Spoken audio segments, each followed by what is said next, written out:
अस्सलाम वालेकुम। दुरूद शरीफ पढ़ें।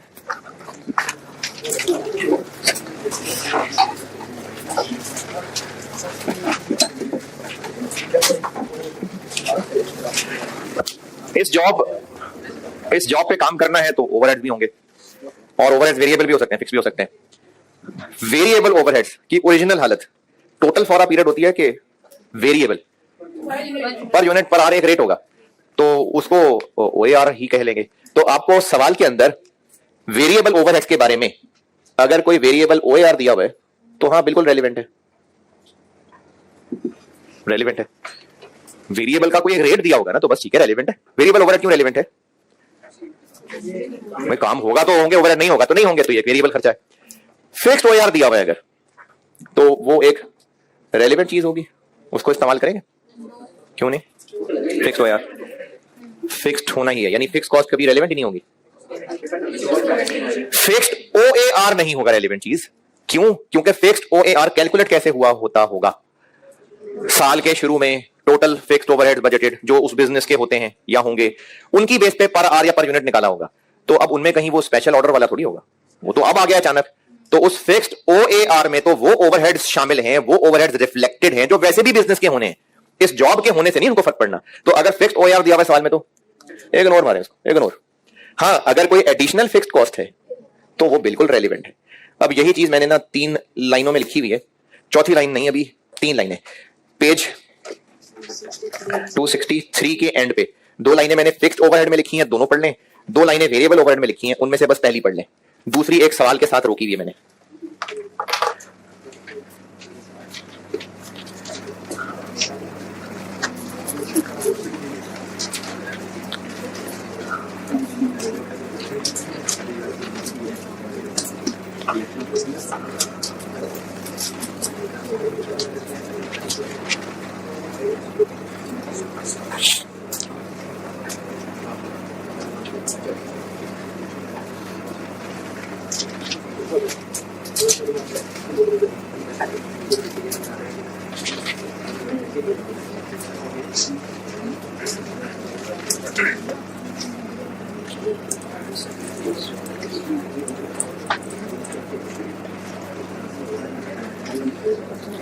पढ़ लिया? चले पास पेपर शुरू करते हैं। एक सवाल होगा स्प्रिंग 2016, स्प्रिंग 2016, ये कोई 14-15 नंबर होगा सवाल शायद। स्प्रिंग 2016 ग्लोबल के नाम से होगा। मेरी बुक में page 280 question number 15, global private limited, spring 2016 attempt का सवाल है। पढ़ ले, मैं करता हूं बोर्ड पे।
हाँ जी, पढ़ लिया होगा।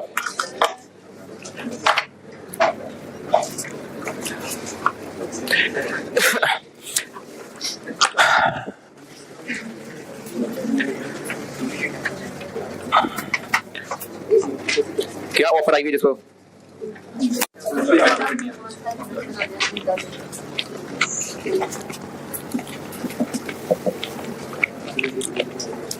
कैसे पता है टॉपिक का सवाल है? अभी करवा रहा हूं उसके अलावा।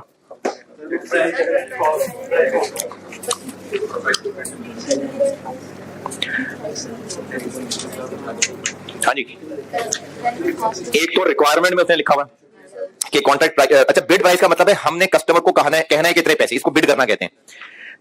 और उसने ब्रैकेट में लिखा हुआ है यूजिंग रेलेवेंट कॉस्ट ओनली। अगर ये ना भी कहता तो कैसे पता इस टॉपिक का सवाल है? पहले पैराग्राफ में कहा हुआ है स्पेशल ऑर्डर है, ये भी ना लिखा होता तो ये जो डाटा है ना ये होता ही इस टॉपिक में, इसके अलावा और कहीं डाटा होता नहीं है। तो डाटा से पहचाना जाएगा। प्राइस निकालनी है तो उसके लिए हमें सारी रेलेवेंट कॉस्ट लेनी पड़ेंगे। पहले करते हैं बात डायरेक्ट मटेरियल की। अच्छा, वो सब आपको ये सिनेरियो बता के कि लेबर ऐसा हो तो ये, ऐसा हो तो ये याद करें जरूर, लेकिन बेस वही चार बातें ही हैं। इस जॉब की वजह से जो आउटफ्लो अब होगा, ये जॉब ना होती तो ना होता। तो इसके लिए आपको ना यही सोचना पड़ेगा कि ये जॉब ना होती तो जस्ट हम जहां खड़े थे तो क्या होता, और इस जॉब की वजह से क्या फर्क पड़ेगा। तो जो चेंज हो जाना है काम वो रेलेवेंट है। इस जॉब की वजह से जो इन्फ्लो होगा, जॉब ना होती तो ना होता, रेलेवेंट है। एक इन्फ्लो होना था, जॉब ना होती तो, इस जॉब के होने से नहीं होगा, वो एक रेलेवेंट आउटफ्लो है। एक आउटफ्लो होने वाला था, अगर जॉब ना होती तो वो सेव हो जाएगा। तो ये चार बातें ही बेस हैं। Direct material, material A. अब इस मटेरियल ए के लिए हमें चाहिए कितने किलो है जी? 5000। तो ये 5000 किलो जो चाहिए, टेबल के नीचे लिखा हुआ है कि material A is used by GPL in many products. Regular use का है, तो रेगुलर यूज का है तो फिर तो इसकी रेलेवेंट कॉस्ट ही यही है कि कितने का अब मिलेगा। तो 5000 किलो चाहिए इंटू 200, तो इसकी रेलेवेंट कॉस्ट बन गई 1 million. Material B, material B 3000 kilo चाहिए। मटेरियल बी फारिग है, has no use other than production of zeta. तो अगर हम जीटा प्रोड्यूस ना करते, ये जॉब ना होती तो क्या होता, हम इसको डिस्पोज कर देते। तो अब अगर यूज कर लिया तो फिर वो डिस्पोज करना, कुर्बान करना पड़ेगा। Opportunity cost 3000 into 135। अच्छा, ये कैसे पता कि ये स्टॉक में है? मटेरियल ए के बारे में तो कहा हुआ था, therefore sufficient stock is maintained. Point 2 के स्टार्ट में लिखा हुआ है GPL has sufficient stock of the required material. तो ये तीनों के तीनों हैं स्टॉक के अंदर। सी, अच्छा ये इसका आंसर क्या बना? 405000। मटेरियल सी, मटेरियल सी के 2000 किलो चाहिए और ये हमारे पास पड़े हुए हैं, हमने कुछ अर्सा पहले खरीदे थे और अब ये इतने बेकार हैं कि धरती पे बोझ हैं और हमें इनकी लाशों को ठिकाना लगाने के लिए 10 रुपए खर्च करने पड़ने थे। अगर ये जॉब ना होती तो हम इन 2000 किलो को ठिकाने लगाते, 10 रुपए खर्च करते। इस जॉब की वजह से अब इनको इज्जत मिल जाएगी, यूज हो जाएंगे। तो 10 रुपए खर्च हो जाना था वो इसकी वजह से बच जाएगा। तो बच जाएगा, तो ये एक रेलेवेंट इनकम है, इसलिए खर्चों में से माइनस कर लेंगे। ये मटेरियल वाला पॉइंट सारा दोबारा पढ़ लें और किसी पे भी जरा सी भी कंफ्यूजन है, क्योंकि ये जो रेलेवेंट, ये जो हम लोग करें ना स्पेशल ऑर्डर, ये बहुत कॉन्सेप्चुअल है और बड़ा जरूरी है कि आपको सारे पॉइंट्स क्लियर हों। मटेरियल पढ़ लें सारा, और किसी को कोई भी परेशानी है तो बताएं।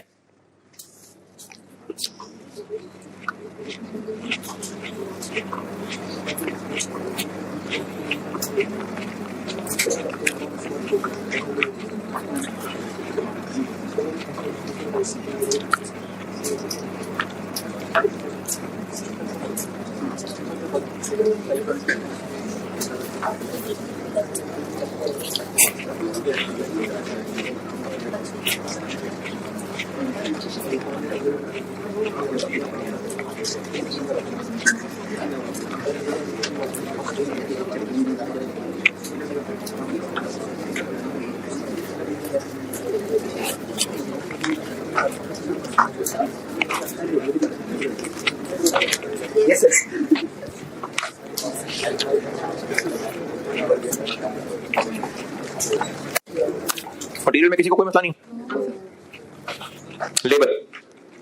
लेबर हैं 2। इस जॉब के लिए स्किल्ड लेबर के 800 आवर्स चाहिए और प्रेजेंटली 1440 आवर्स रिमेन आइडल। ये वो वाला पॉइंट हो गया, कौन सा वाला, वो जो परमानेंट में इधर। तो उस फारिग टाइम में बिठा के भी उनको कितने पैसे देने थे? नहीं कहा कि कम देने हैं, तो 200 ही देने थे। तो इसके लिए हम देख लेंगे कि इनकी एलिमेंट कौन 0 हो गई फिर? नहीं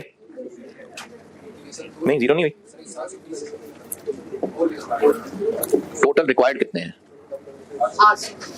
800। और स्पेयर अवेलेबल कितने हैं? हाँ जी, 1440 अवेलेबल नहीं है। अगर मैं वैसे एक सेंटेंस बोलूं कि बच्चे पूछें जी आपसे सवाल पूछने होंगे तो टाइम होगा कि नहीं होगा? नहीं होगा। ऐसी एक मिसाल दे रहा हूं। अगर मैं कहूं कि हाँ मेरे पास एक महीने में 30 आवर्स फ्री अवेलेबल है, तो इसका मतलब आज के दिन में 30 आवर्स फ्री अवेलेबल। वैसे तो एग्जैक्ट डिटेल हो सकता है मैं ये कहता कि इन 3 दिन में कुछ नहीं है, फलाने दिन 2 घंटे अवेलेबल है, फिर 6 दिन कोई अवेलेबल है, फिर फलाने दिन 5 घंटे अवेलेबल है। अगर तो मैं इतनी डिटेल बताता तो ठीक है, लेकिन अगर मैंने कहा है कि एक महीने में 30 आवर्स फ्री अवेलेबल हूं तो मजीद डिटेल नहीं बताई, तो इसका मतलब है कि हर रोज 1 घंटा, 30 दिन 30 घंटे अवेलेबल हूं, मतलब हर रोज 1 घंटा फ्री अवेलेबल हूं। तो ये जो स्पेयर लोग अवेलेबल हैं, स्पेयर आवर्स 1440, इसके साथ लिखा हुआ है ड्यूरिंग ईच मंथ। और सवाल का पहला ही पॉइंट ये है कि हमें ये काम 15 दिन में पूरा करना है, तो उन 15 दिन में थोड़ी 1440 फ्री अवेलेबल है, उनमें तो अवेलेबल हैं इनके आधे। 15 दिन साल में 2 दफा आते हैं ना महीने में, तो ये डिवाइड बाय 2, तो हमारा तो काम नहीं चलेगा। 80 आवर्स और काम लेना पड़ेगा। तो इनकार कर रहे हैं वो हैं कहीं पर कोई इनकार, कोई ऐसी बात, तो बस फिर लगा लेंगे ओवर टाइम। कितने पैसों पे? वही 200 पे लगा लेंगे। ज्यादा मांगते तो बता देते। तो फिर रेलेवेंट कॉस्ट क्या बन गई?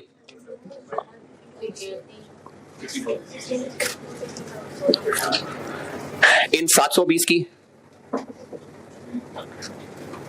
0 और ओवर टाइम की 80 इंटू 200, 16,000। तो स्किल्ड लेबर से काम लेने की रेलेवेंट कॉस्ट हो गई 16,000। बताएं जी, स्किल्ड लेबर में बताएं क्या हाल है?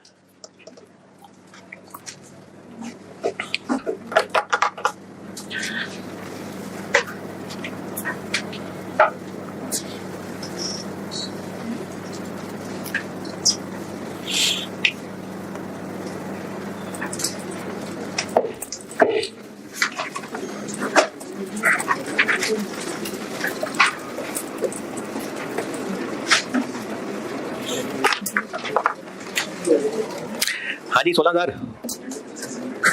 ओके। और अगर कोई मासूम इंसान कह रहा है कि कैलकुलेटर चेक कर रहा है बार बार कि मेरा आंसर तो 1520 आ रहा है, सर ने 80 कैसे लिख दिया? माइनस करना है, डिफरेंस ले रहे हैं हम। तो स्किल्ड लेबर के 16,000 रेलेवेंट कॉस्ट हो गई। और लोग कौन से चाहिए? अनस्किल्ड। अनस्किल्ड लोग रुल रहे मार्केट में, ले ले जितने भी चाहिए लोग, तो ले आएंगे। तो इसके लिए हमें चाहिए 120 घंटे, नहीं 250 घंटे into 120, 30,000। Direct material, direct labour, यहां तक को मुश्किल? पक्की बात है ना? पॉइंट 3-4 नहीं 3 का तीसरा बुलेट पॉइंट, 150 घंटे मशीन के भी इस्तेमाल करने हैं। तो ये मशीन हमें किराए पे लानी पड़ेगी, हैं? हम किराए पे देते हैं और 4,000 पर डे वहां से किराया कमाते हैं। अगर हमने इस मशीन को इस जॉब पे यूज कर लिया तो 15 दिन का किराया आना था, इस जॉब पे यूज कर लिया तो नहीं आएगा। तो वो जो हमारा मशीन का किराया कुर्बान हो जाएगा, वो एक रेलेवेंट कॉस्ट होगी। 4,000 इंटू 15 कितना? 60,000। इस पे तो होना चाहिए था यार, है? क्या बात, क्या हो रहा है?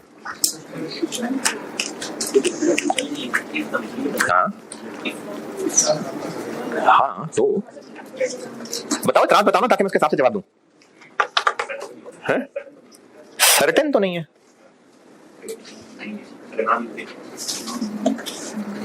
नहीं, अगर हमने ये जॉब ना की तो फिर पता नहीं किराए पे देते कि नहीं, ये पूछ रहे हो? क्या करेंगे फिर? If the machine is rented out नहीं लिखा हुआ, हाँ, तभी तो ये सारा सवाल सॉल्व हो रहा है, तभी तो हम इसको एज कॉस्ट ले रहे हैं कि अगर हमने इस जॉब पे यूज कर लिया तो जो इससे किराया आना था वो नहीं आ सकेगा, तभी तो उसको हम एक रेलेवेंट कॉस्ट ले रहे हैं। हाँ? तो 4000 इंटू 150 फिर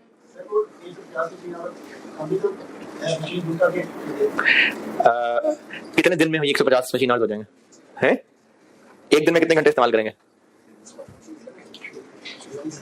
नहीं पता ना, तो क्या करें फिर? 150 घंटे कितने दिनों में हम यूज कर लेंगे नहीं पता ना, लेकिन ये तो पता है कि सारा काम कितने अरसे में करना है, 15 दिन, तो इसलिए 15 दिन ले लिए। देखो 150 कितने दिनों में हो जाएंगे नहीं पता। हाँ, अगर वो कहता कि हम ये मशीन किराए पे दिया करते हैं 500 रुपए पर आवर पे, फिर हम क्या करते 500 इंटू 150 कर लेते, वो कह रहा है 4000 पर डे, तो अब हमें क्या पता 150 मशीन आज कितने दिन हो गए हैं, लेकिन ये पता है कि 15 दिन चल रहा है काम, तो इसलिए 15 दिन। बताइए कैसे? ये इसका मतलब 24 घंटे काम होगा।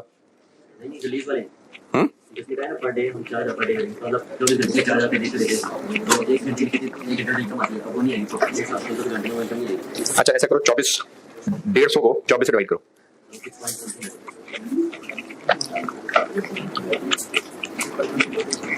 तकरीबन 6 दिन आ गए, तो हम 6 दिन का किराया नहीं कमा सकेंगे, तो बाकी 7 दिन की मशीन इस्तेमाल कर लेंगे वापस कर, मतलब 15 दिन हमने करना है, तो 15 दिन किस बात के ले रहे हैं हम?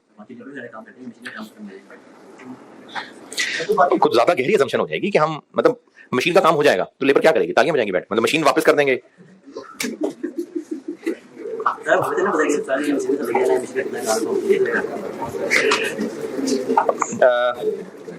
यानी एज्यूम कर रहे हैं हम कि 150 घंटे मशीन कंटिन्यूसली चलेगी, क्योंकि 6 दिन में 24 घंटे काम होगा, 6 दिन में मशीन को फारिग कर देंगे, बाकी जो 9 दिन है वो वर्कर्स जो है वो लोएस्ट कॉस्ट नहीं। देखो हम सिनेरियो की असम्पशन तो तब लें अगर ये बात ना लिखी हो कि 15 दिन लगेंगे और किराया भी उसने पर डे दिया हुआ है, इतनी गहरी असम्पशन में तो तब जाए ना, अगर इंफॉर्मेशन ना हो 15 दिन लगेंगे इस काम में और किराया पर डे है, तो हाँ भाई पता चला क्या हो रहा है, क्या हो रहा है दे नहीं इतनी दादा ही आता बस मुझे और नहीं मुझे आता। हाँ जी बिल्कुल सही है। 60,000 अच्छा यहाँ पे एक मैं खुद ही सिनेरियो क्रिएट करता हूँ, 15 दिनों में हम किराया ना कमा सकें इसलिए हमने यहाँ उसको रेलेवेंट कॉस्ट ले लिया। अच्छा किराया रहने देते हैं, ऐसा करते हैं इस मशीनरी को ले जाते हैं कराची, वहां बड़ी फैक्ट्री लगाते हैं, वहां इतना सारा काम कर लेंगे, अरबों कमाएंगे, वो नहीं कमा पा रहे, तो वो अरबों यहाँ रेलेवेंट कॉस्ट आ गए और कमाएंगे, फिर उसकी वजह से हमें और प्रोजेक्ट मिलेंगे, फिर हम एक्सपैंड करेंगे, फिर ग्वादर में भी फैक्ट्री लगाएंगे, फिर वो तो रह गया सारा, तो वो भी रेलेवेंट कॉस्ट आ गए। इतने ख्यालों में नहीं रहना, हमने सिर्फ ये देखना है कि अगर ये जॉब ना होती तो क्या होता, अवेलेबल इंफॉर्मेशन की बेस पे हमने ये सोचना है कि जॉब ना होती तो क्या होता, तो जॉब ना होती तो वो बता रहे कि 4000 पर डे किराए पे देते, अब इस जॉब की वजह से क्या हुआ, वो जो किराया आना था वो नहीं आ रहा, तो ये जो हमने लेना है ना कि एक इनफ्लो होना था अब नहीं होगा, वो हमने वो फिगर लेनी है जो वाकई फैक्ट्स हैं कि ये जॉब ना होती तो क्या होता। बहुत ज्यादा ख्याली पलाव में नहीं जाना कि हम एक फैक्ट्री और बना लेते, फिर और काम बढ़ता, फिर और फैक्ट्रियां बनाते, फिर एक अमीर खानदान में शादी करते, फिर उनकी फैक्ट्रियां भी हमारी होती, फिर वहां से हम लोग इंटरनेशनल मूव कर जाते, तो वो अब चूंकि नहीं हो पा रहा तो उसको रेलेवेंट कॉस्ट ले लेंगे नहीं। तो ये जो है ना कि एक इनफ्लो होना था, ये सारा कुछ बहुत सारा ख्याल नहीं है, ये इस वक्त अवेलेबल इंफॉर्मेशन की बेस पे सोचना है कि ये जॉब ना होती तो क्या होना था, वो इनफ्लो नहीं हो पाएगा, तो वो यहां रेलेवेंट कॉस्ट है। इसी तरह ये जो मटेरियल, ये सी भी बताता हूं, सी के 2000 किलो इंटू 10 करके यहां पर हमने सेविंग दिखाई है, क्यों? वो हमारा एक खर्चा होना था, वो बच जाएगा। अब इसी में मैं आपको और चीज ऐड करता हूं, 2000 किलो सी पड़ा हुआ है और हमें ये सप्लायर कन्विंस कर रहा था कि आप क्यों नहीं 10,000 किलो और खरीद देते, अभी हमारी से बात चल रही थी, तो अगर हमने वो भी खरीद दिए होते तो वो भी आके लाशें ही होती, फिर हमने उन 12,000 किलो को फिकवाना होता, फिर उन 12,000 किलो पे इंटू 10 करना होता, वो सब बच गया, तो वो भी यहां सेविंग आएगा नहीं। इस वक्त फैक्चुअल पोजीशन ये है कि 2000 किलो पड़ा हुआ है और ये जॉब ना होती तो उस 2000 को फेंकना होता, और खरीदने लगे थे, खरीद लिया, नहीं अच्छा हुआ, शुक्र है बच गए, इतने ख्याली पलाव यहां नहीं है। यहां पर ये जो दो चीजें ना, ये एक आउटफ्लो होना था इस वजह से नहीं हो सकेगा, सेविंग है, एक इनफ्लो होना था इसकी वजह से नहीं होगा, रेलेवेंट कॉस्ट है। ये बहुत ज्यादा ख्याली बातें नहीं सोचनी है, ये वो है जो सवाल की इंफॉर्मेशन के मुताबिक ये जॉब ना होती तो क्या होने लगा था, अब वो नहीं होगा। ये वो चीजें हैं। पॉइंट नंबर 4,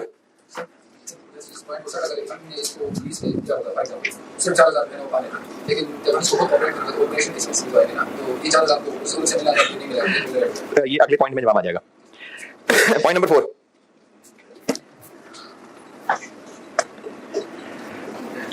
₹400 पर आर जीपीएल एब्जॉर्ब्स ओवरहेड्स। ये क्या चीज है? ओएआर है, फिक्स्ड है कि वेरिएबल है कि टोटल है?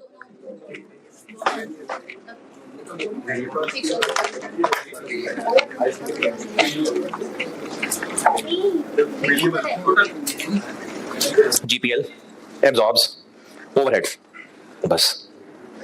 GPL absorbs variable overheads, GPL absorbs fixed overheads, बस ओवरहेड्स। तो ये पूरा ओएआर है, ₹400 पूरा ओएआर है, लेकिन इसमें से जो फिक्स्ड पोर्शन है वो रेलेवेंट नहीं है, तो हमें सिर्फ वेरिएबल ओएआर लेना है।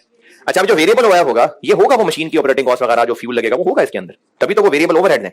तो वेरिएबल ओएआर लेना है, और ये काम आपने वेरिएंस में बहुत दफा किया हुआ है कि टोटल ओएआर दिया हो उससे वेरिएबल कैसे ढूंढते हैं जी? इसमें से फिक्स्ड ओएआर माइनस कर देते होते हैं, और फिक्स्ड ओएआर है 6 मिलियन डिवाइडेड बाय 15,000, 120। तो वेरिएबल ओएआर आ गया 280। वेरिएबल ओवरहेड्स 280 इंटू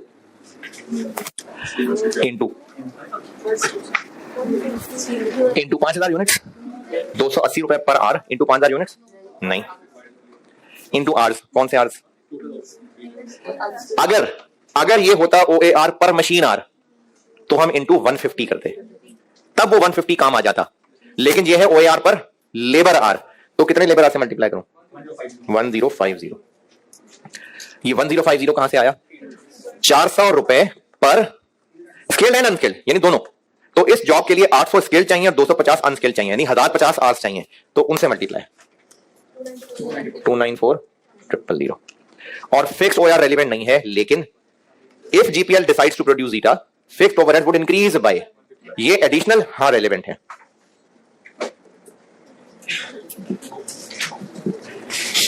$150 रेलेवेंट है।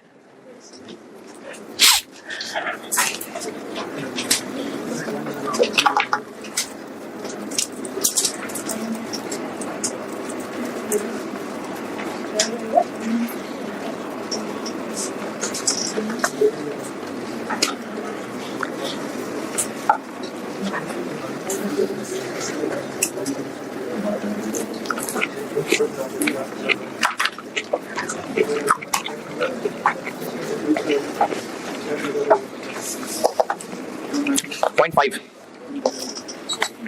अगर हमने जीटा वाली जॉब पकड़ी तो जनरल एडमिन एक्सपेंसेस भी 1 लाख से बढ़ जाएंगे, तो रेलेवेंट है।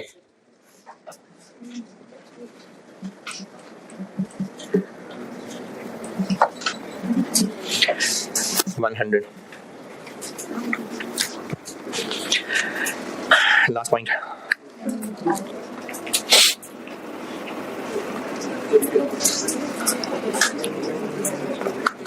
हाँ जी, नहीं रेलेवेंट है? नहीं है, क्योंकि ये 20,000 हम खर्च कर चुके।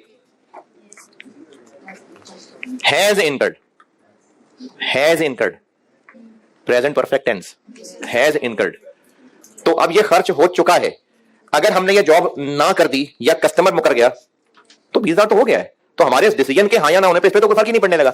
तो हमने ना सिर्फ वो चीजें कंसीडर करनी होती हैं जिन पे फर्क पड़ना है। तो ये 20,000 खर्च हो चुका।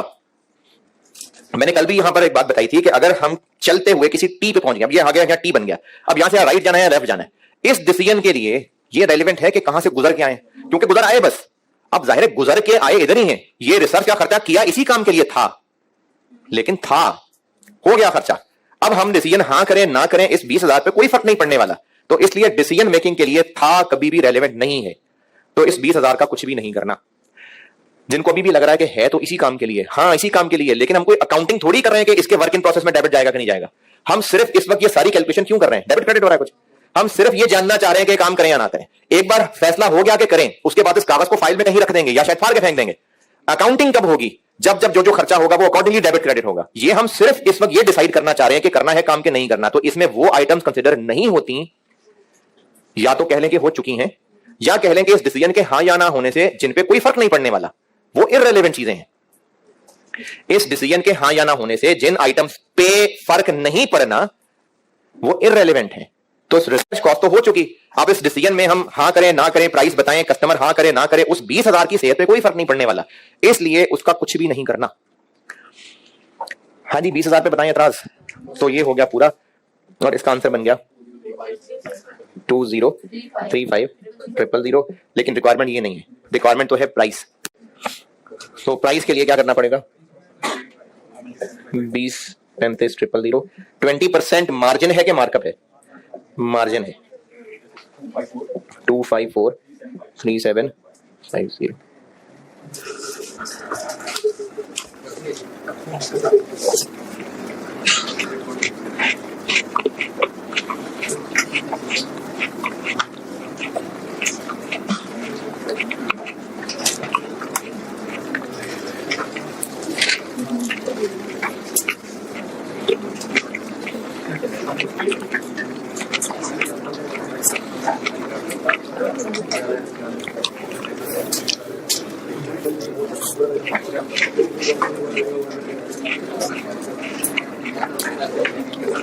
हाँ जी, सवाल डन। चलिए एक छोटा सा सवाल और करते हैं, कल फिर तगड़े सवाल करेंगे। अभी आ जाए आप इस सवाल, autumn 12, autumn 2012, tai chi limited, autumn 2012, मेरी बुक में page 284, question number 22, autumn 2012 autumn का सवाल है। अच्छा है तो वैसे कॉमन सेंस की बात, लेकिन ना मैंने फिर भी लिख दी हुई है। ये जब पहले मैं आपको भी पढ़ा रहा था, वो ये लेबर और मटेरियल, यहां मैंने एक डब्बा बना के लिखी हुई है बात, जबानी बता रहा हूं, लिखी हुई ऑलरेडी एग्जाम नोट कह के। अगर हमें एक ही काम करने के एक से ज्यादा तरह के लेबर मिल रहे हैं जिनके डिफरेंट रेट्स हैं, तो कौन सा वाला यूज करेंगे जो काम होगा? ये तो सिंपल अकल की बात। तो इस तरह इन सवालों के अंदर ये भी चीज हो सकती है टेस्ट। चले टाइची लिमिटेड का सवाल पढ़ ले, मैं करता हूं।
सबसे कम टॉपिक ले रहे हैं।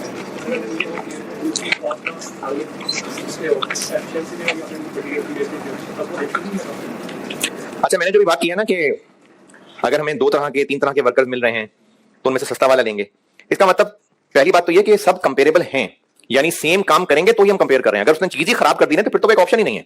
हाँ, इतना जरूर हो सकता है कि अगर हम सस्ते वर्कर लेंगे तो वो काम 15 घंटे में करेंगे, होंगे 200 पर आवर लेकिन 15 घंटे में करेंगे। उसकी बजाय अगर अच्छा वर्कर ले लेंगे 400 वाला, वो 6 घंटे में कर देगा। तो वो हम लोग अब 400 और 200 कंपेयर नहीं करेंगे, 200 इंटू 15 और 400 इंटू 6 कंपेयर करेंगे। लेकिन ऐसा नहीं होगा कि एक वर्कर जो है वो हम कुर्सियां बनवाना चाहते हैं और जो सस्ता वर्कर मिल रहा है वो जो है माचिस की तीलियां बनाता है, तो वो नहीं कंपेरिजन होगा। काम सेम ही कर रहे होंगे वो लोग, लेकिन रेट और टाइम का हाँ फर्क हो सकता है। तो हम देखेंगे कि टोटल खर्चा किसमें कम पड़ रहा है। सवाल पढ़ लिया होगा तो मैं बात करूं।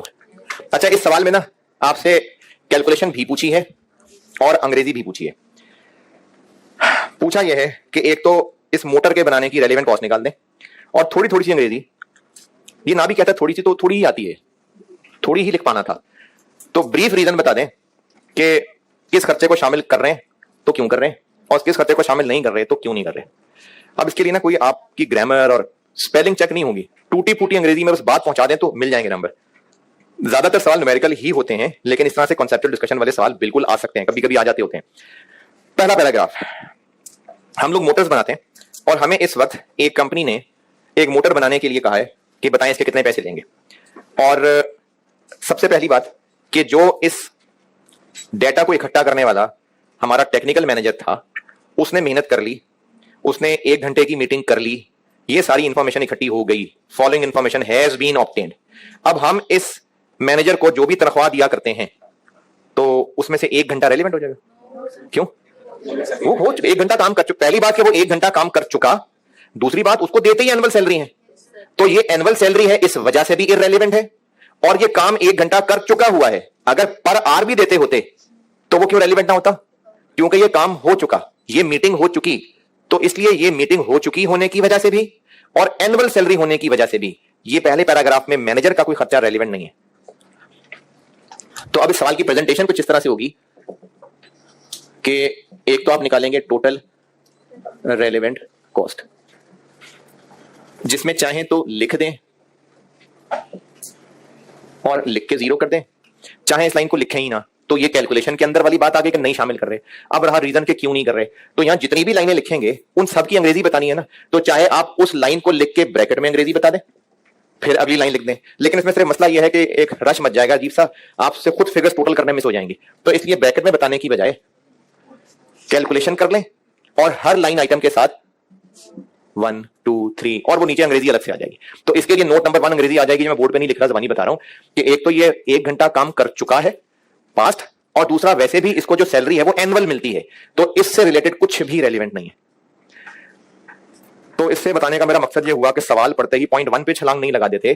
पहले पैराग्राफ में सलाम दुआ के अलावा और भी चीजें हो सकती हैं, तो पहले पैराग्राफ में भी कोई चीज थी जिसका जवाब देना है। अब आते हैं पॉइंट 1। इस मोटर को बनाने के लिए हमें एक वायर सी चाहिए 120 फुट, और ये हमारे लिए एक रेगुलर यूज होने वाला मटेरियल है। अब चाहे स्टॉक में पड़ा हुआ है चाहे नहीं पड़ा हुआ, चूंकि रेगुलर यूज है इसलिए हम तो सारा का सारा जितने का नया मिलता है उतने ही पे लेंगे। तो कितने का नया मिलता है? 68। तो हम मटेरियल कॉस्ट, मटेरियल क्या ये सी 120 इंटू 68 81, और इसके जवाब में हम ये कहेंगे कि ये रेगुलर यूज का मटेरियल है, इसलिए चाहे स्टॉक में है चाहे स्टॉक में नहीं है, हमने इसकी करंट रिप्लेसमेंट कॉस्ट ही रेलेवेंट लेनी है। जाग रहे हैं? नहीं?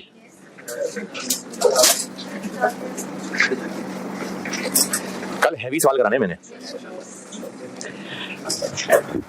पॉइंट 2, वायर डी के 50 किलो चाहिए और इसके अलावा कुछ और छोटे छोटे कंपोनेंट्स भी चाहिए 30। जो वायर डी है वो हमारे पास है नहीं, खरीदनी पड़ेगी, would be purchase from a supplier. 10 रुपए किलो मिलेगी, लेकिन सप्लायर कह रहा है कि मैं 50 किलो नहीं, मैं तो 60 किलो बेचूंगा। तो अब हमें इस जॉब के लिए चाहिए 50 किलो, लेकिन अगर ये जॉब की तो खरीदनी हमें 60 किलो पड़ेगी, तो रेलिवेंट कॉस्ट 60 इंटू 10 रुपए होगी मटेरियल डी। अच्छा, अगर इस सवाल में कहा होता कि ये जो बाकी फालतू बच जाएगी ये हम 2 रुपए किलो बेच देंगे, तो वो माइनस क्या 10 किलो इंटू 2 रुपए, वो माइनस कर देते तो ये आ जाएगा 600। और इसके जवाब में हम ये बताएंगे कि चूंकि ये एडिशनल खरीदनी पड़ेगी और इस जॉब के लिए चाहिए बेशक 50, लेकिन खरीदनी 60 किलो पड़ेगी, इसलिए 60 किलो इंटू 10 रेलिवेंट। और जो 30 छोटे छोटे कंपोनेंट्स चाहिए वो भी मिल जाएंगे 80 के। तो वो जो अदर कंपोनेंट्स हैं 30 इंटू 80, और इसकी अंग्रेजी ये हो जाएगी कि ये हमें इस जॉब के लिए एडिशनल खरीदने पड़ेंगे, इसलिए जितने के मिलेंगे वो रेलेवेंट कॉस्ट है।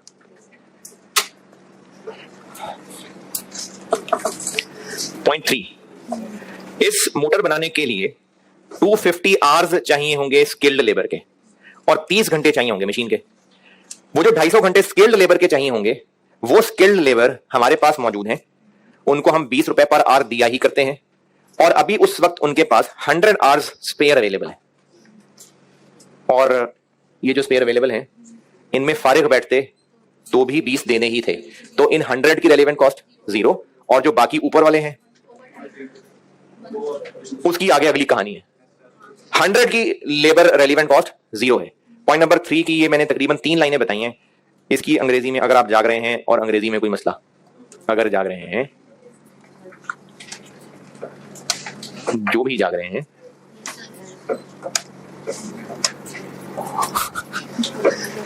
जाग रहे हैं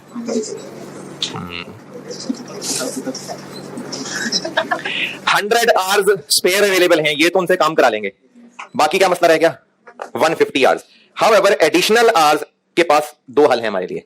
एक, उन्हीं लोगों से 23 पर आवर पे करके काम करवा लें, या फिर और लोग ले आए 21 पर आवर वाले। तो बजाय तो 21 पर आवर वाले सस्ते लग रहे हैं, लेकिन अगर वो सस्ते लोग लाए तो वो चूंकि सस्ते होंगे तो उनके साथ उनका बड़ा भी साथ लाना पड़ेगा, और उस बड़े को 5 घंटे उन्हें नसीहतें भी करनी पड़ेंगी, और उन 5 घंटों में उस बड़े को पैसे भी देने पड़ेंगे। तो हमें इनमें से देखना पड़ेगा कि कौन सी चीज सस्ती है। तो अगर हम 150 घंटे ओवर टाइम लेते हैं तो 150 इंटू 23 3450, एक हल ये है। और एक हल ये है कि अगर हम टेम्परेरी लेबर ले आए तो एक तो उनको वेजेस देनी पड़ेंगी 150 इंटू 21, और साथ सुपरवाइजर को भी पैसे देने पड़ेंगे 5 घंटों के 20। तो ये सस्ते फिर भी सस्ते ही हैं, तो हम इन्हीं को ले आएंगे।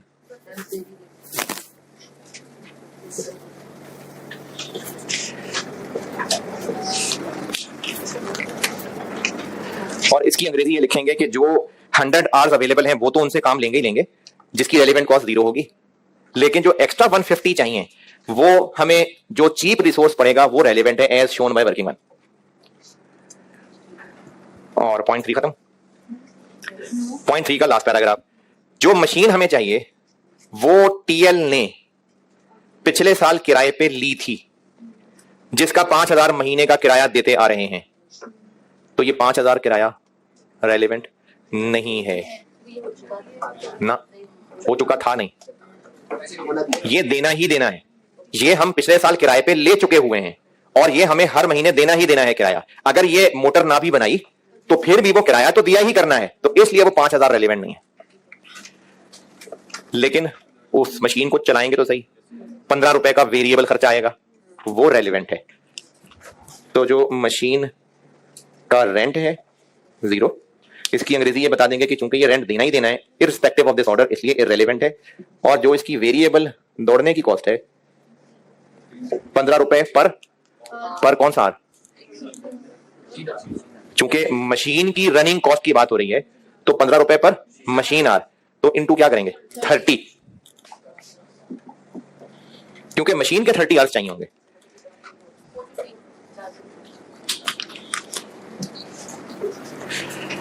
और लास्ट फिक्स्ड OAR है तो ये रेलिवेंट नहीं है, तो इस पे डैश लगा के कह देंगे कि फिक्स्ड OAR रेलिवेंट नहीं होता।